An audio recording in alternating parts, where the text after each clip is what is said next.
তুমি এই ড্রেস পরে কোথায় যাচ্ছ? কোথায় যাচ্ছি মানে অফিসে যাচ্ছি। মানছি তুমি অফিসে যাচ্ছ, কিন্তু এই ড্রেস কেন? তোমার না কোথায়? আচ্ছা, তুমি কি অন্ধ না চোখে দেখতে পাও না? যদি তুমি অন্ধ হও বা চোখে কম দেখো তাহলে এক কাজ করো, তুমি ছোট যেই গুঁড়া মাছগুলো আছে ওগুলো নিয়ে আসো, আমি ভালো করে চটচড়ি করে দেবো, তুমি খেলে চোখের জুতি পারবে, পরে তুমি দেখতে পারবে। তুমি দেখতে পাচ্ছ যে আমি একটা ওয়েস্টার্ন ড্রেস পরে অফিসে যাচ্ছি, পিছন থেকে কেন ডাক দিলে? ভালো করে জানো যে পিছন থেকে ডাক দিলে অলক্ষীর লক্ষণ হয়, তবু কেন ডাকছো বলো তো? এই শোনো, তুমি কি মনে করছো আমি তোমার সঙ্গে ফাজলামি করতেছে? আমি স্পষ্ট দেখতে পাচ্ছি তুমি কি ড্রেস পরছো, আর আমার না গরম মাছ খাওয়ার দরকার নেই, কারণ আমার চোখ ঠিকঠাকই আছে। তুমি এই ধরনের ড্রেস পেয়ে বাইরে যেতেই পারো না। এই থামো, ফাজলামি করতেছি মানে? তুমি আমার হাজবেন্ড হও, তোমার সাথে আমি ফাজলামি করতে যাবো কোন দুঃখে? আমার হাতে সময় নেই, আর তুমি এখানে আমার সাথে দাঁড়িয়ে বক বক করে আমার সময়টা নষ্ট করতেছো। এত কথা বলো না, আমাকে আমার কাজে যেতে দাও। দেখো, আমি না এত কিছু শুনতে চাই না। তুমি একটা বিবাহিত মেয়ে, তাই না? আর তুমি যে ড্রেস পরে বাইরে যাও তার লোকজন তোমার দিকে উল্টো নজরে তাকাবে, যেটা আমি চাই না। বিকজ আমি তোমার হাজবেন্ড, আমার হাজবেন্ড হিসেবে আমি কখনো চাইবো না যে লোকজন তোমার দিকে বাজে নজরে তাকাবে। তুমি মনে হয় বাইরে গিয়ে মেয়েদের দিকে উল্টাপাল্টা নজরে তাকাও, বা অফিসে গিয়ে অফিসের কলিগ যে মেয়েগুলো আছে তার সাথে উল্টাপাল্টা ব্যবহার করো, তাই সবাইকে নিজের মতো করে ভাবো, তাই না? আমার অফিসের বস, আমার কলিগ যে ছেলেগুলো, ওগুলো অনেক ভালো, নিজের মেন্টালিটি যেরকম সবাইকে সেরকমটাই ভাবো, তাই না? দেখো, আমি তোমাকে অনুরোধ করতেছি, স্বামী হিসেবে এটা আমার দায়িত্ব। আমি তোমার কাছে অনুরোধ করছি আবারও, তুমি এই ড্রেসটা খুলে একটা ভালো ড্রেস পরে একটা 3 পিস পরে অফিসে যাও প্লিজ। আমি তোমাকে অনুরোধ করতেছি, তুমি আমাকে আমার ইচ্ছা শক্তি নিয়ে কোনো প্রকার কথা বলবা না। আমার যখন যেখানে মন চায়, যা করতে মন চায় আমি তাই করব। দেখো, তুমি আমার কথাটা বোঝার চেষ্টা করো প্লিজ। আমি তোমার ভালোর জন্যই বলছি, তুমি প্লিজ একটু আমার কথাটা বোঝার চেষ্টা করো। শোনো, তোমার সাথে এত কথা বাড়িয়ে লাভ নেই। আমি অফিসে যাচ্ছি, ব্রেকফাস্ট রেডি করা আছে, টাইম মতো খেয়ে নিও। আর আমাকে একদম জ্ঞান দিতে আসবা না, এই জ্ঞান না নিজের কাছে নিয়ে বসে থাকো, যত সব। মানে কার সঙ্গে সংসার করছি আমি? আরে বাবা, কি হয়েছে? এভাবে ডাকলি যে, কিছু বলবি? কিছু না বললে কি তোমার চেহারা দেখার জন্য আমি ডেকে আনছি? এই কোন আনকালচার একটা গেউর সাথে আমাকে বিয়ে দিছো বলো তো? তুমি জানো আমি কখন কোথায় যাব, কি খাবো, কি ড্রেস পরবো, সবসময় আমার কাছে কৈফিয়ত হচ্ছে। আমি এটা কেন পরলাম, এটা কেন করবো, ওইটা কেন করবো, এখানে কেন যাব? ভাইয়া, এত কৈফিয়ত দিয়ে আমি কোনোদিন চলাফেরা করিনি, চলাফেরা করতেও পারবো না। সব কিছু তো ওর পারমিশন নিয়ে আমাকে চলাফেরা করতে হবে, এটা আমার একদম অপছন্দ। মানে বুঝলাম না, খুলে বলবি তো কি হয়েছে? মানে তুই যদি এভাবে কথা বলিস আমি তো কিছুই বুঝতে পারবো না। কি হয়নি তাই বলো? কালকে আমার অফিসে একটা পার্টি ছিল, তাই আমি একটা ওয়েস্টার্ন ড্রেস কিনেছি, এত শখ করে, এত সুন্দর, কত টাকা দিয়ে আমি ওয়েস্টার্নটা কিনেছি। আমি সেই ওয়েস্টার্ন ড্রেসটা পরে পার্টিতে গিয়েছি, আমি তো কোনো পাপ কাজ করিনি। এর জন্য আমাকে যা নয় তাই বললো, আমাকে কতগুলি কথা শুনাইলো। আচ্ছা ভাইয়া, আমার হাজব্যান্ড ঠিক আছে, তাই বলে যে সবসময় ওর পারমিশন নিয়ে আমাকে চলতে হবে, এটা তো ঠিক না। আমার নিজের তো একটা ব্যক্তির স্বাধীনতা বলে কথা আছে, তাই না?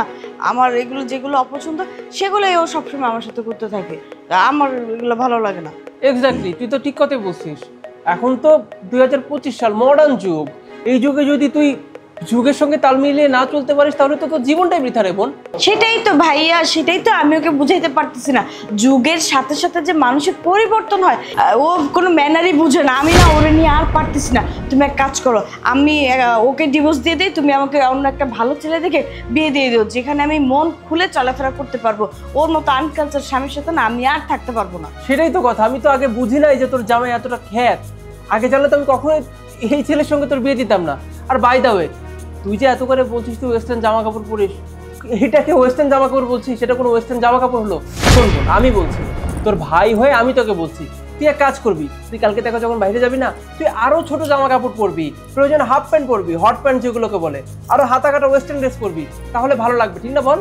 হ্যাঁ ভাইয়া, আমি বিয়ের আগে যেভাবে চলাফেরা করতাম এখনো ঠিক সেইভাবেই চলাফেরা করবো। এক্স্যাক্টলি, আরো ছোট ছোট জামা কাপড় পরে তুই রাস্তায় নামবি, আর এক সময় দেখবি পোলাপা নিজেদেরকে কন্ট্রোল করতে না পেরে তোকে ধর্ষণ করে দিবে। ভাইয়া, এটা তুমি কেমন কথা বললা? ছেলেরা ছেলেরা মানে তুমি নিজের আপন ছোট বোনকে এরকম একটা কথা বলতে পারলা? আমার তো এখন ইচ্ছে করছে তোকে ঠাস করে একটা থাপ্পড় মারতে। তো ছোটবেলা থেকে আমি তোকে অনেক আদরে মানুষ করেছি, তোকে হাত তুলিনি এখন পর্যন্ত, তাই এখনো হাত তুলতে পারলাম না। তোর জামাই তো ভুল কিছু বলেনি, তাই না? আমি তোর বড় ভাই, তুই আমার সামনে বসে আছিস, অথচ তোর বুকে দেখ, তোর বুকে ওড়না নেই। এগুলো কেমন অভদ্রতা বোন? আমি মানছি তুই যখন ছোট ছিলি তখন বিভিন্ন ধরনের জামা কাপড় পরেছিস, তখন তোকে আমরা কিছু বলিনি, ওইটাই বোধহয় ছিল আমাদের জীবনের সব থেকে বড় ভুল।